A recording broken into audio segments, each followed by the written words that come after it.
Hello friends, and welcome back to another virtual story time with Miss Liz. Today, we are continuing to celebrate LGBTQ+ History Month by reading a book about gender identity. Did you know that this past Wednesday, October 20th, was National Pronouns Day? Pronouns are a way that we might refer to somebody without using their name. For example, my pronouns are she and her. You might say, Miss Liz is a librarian and she loves to read books. So she is a way to refer to me without using my name. We want to make sure that we are using pronouns that align with what people prefer for themselves. Some people prefer she and her, others he and him, they and them, and more. Let's read a book all about this. It's called Who Are You? The Kid's Guide to Gender Identity. It's by Brooke Pessin-Wedby and illustrated by Naomi Bardoff. Here we go.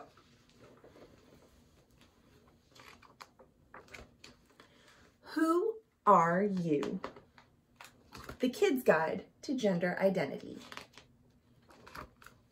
It starts with a note for grown-ups. Now, we're not going to read this whole thing together because we want to get to the story that's perfect for kids. But I want to mention that grown-ups, when you're sharing this kind of book with your kids, feel free to add your own testimony, feel free to skip some parts for now, feel free to revisit things later when it feels right. These books are meant to be a tool to help you talk about these issues in a way that feels right to you. Here we go. This is a story about you. The important thing to remember is that you are the one who knows you best. And this is true for everybody. We are the only people that get access to what is in here and in here. And we know ourselves better than anyone else ever could. When babies are born, people ask, is it a boy or a girl? This is usually what we hear, but boy and girl, those can be some limiting categories, my friends. Here are some adults thinking about this question. Babies can't talk, so grown-ups make a guess by looking at their bodies. This is the sex assigned to you at birth, male or female. Sometimes people get sex confused with gender, but gender is much more than the body you were born with. As babies grow into kids, they start to know what they like and don't like. This is your personal expression, what you like, how you dress, and how you act. In other words, it's the way you show people what you is.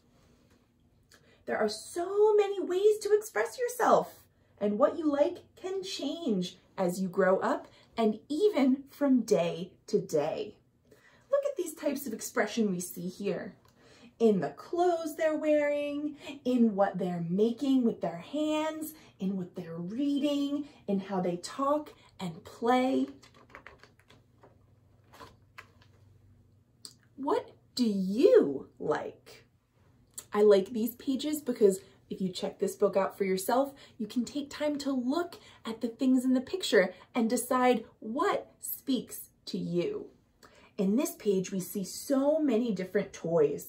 Things like airplanes and teddy bears and baby dolls and musical instruments, blocks and buckets and cameras and tea sets and animals and trains.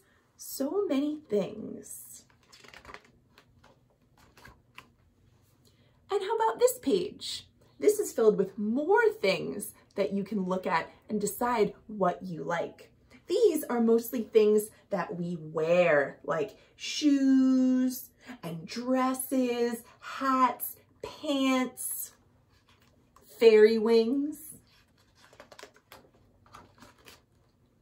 Kids know a lot about themselves. They know who they are by how they feel inside. This is your identity, who you feel like inside, who you know yourself to be. This can also change as you grow up or change from day to day. Your gender is just one part of your identity, what makes you, you. Some people say there are only 2 genders, but really there are many genders. Here on this board, it looks like a grown-up and some kids are writing. It says, I am girl, boy, both, neither, just me. You are who you say you are because you know you best.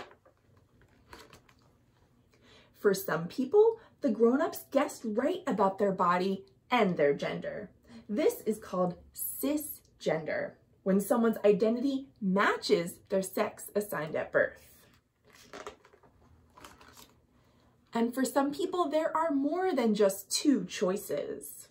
There are just a few words that people use, like these: trans, genderqueer, non-binary, gender fluid, transgender, gender neutral, agender, neutrosis, bigender, third gender, two-spirit.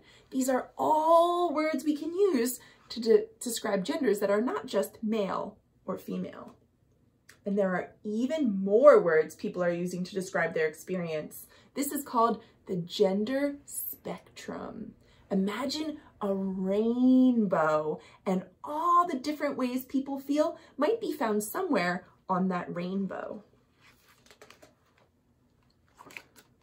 There are lots of ways to be a boy. There are lots of ways to be a girl. There are lots of ways to be a kid.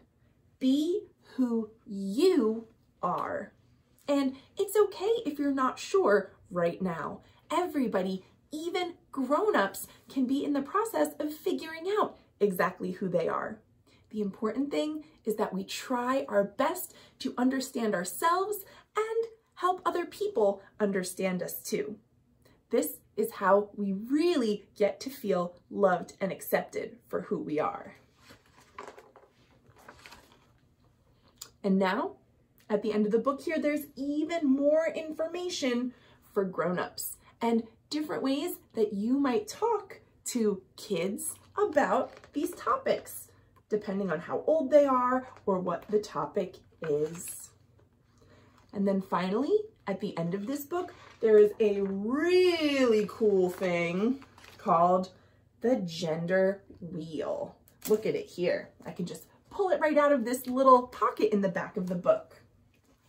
Now, the gender wheel is included in this book, but the gender wheel concept originated with the artist and educator Maya Gonzalez. We want to give credit where credit is due. So here, there are 3 different parts of the gender wheel: body, identity, and expression. We can spin around the gender wheel to see different ways that we might talk about our body, identity, and expression. And remember those pronouns that we talked about earlier? The identity part of the wheel can help us decide what pronouns to use. If someone identifies as a girl, they might prefer she, her pronouns. If someone identifies as a boy, they might prefer he, him pronouns. Someone who identifies as both might prefer they, them pronouns, or sie, zer pronouns, or even something different.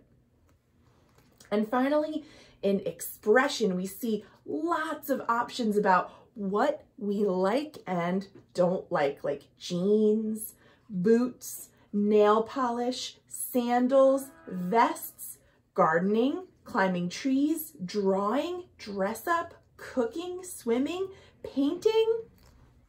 This is a fun thing to play with to help to see how you express your gender.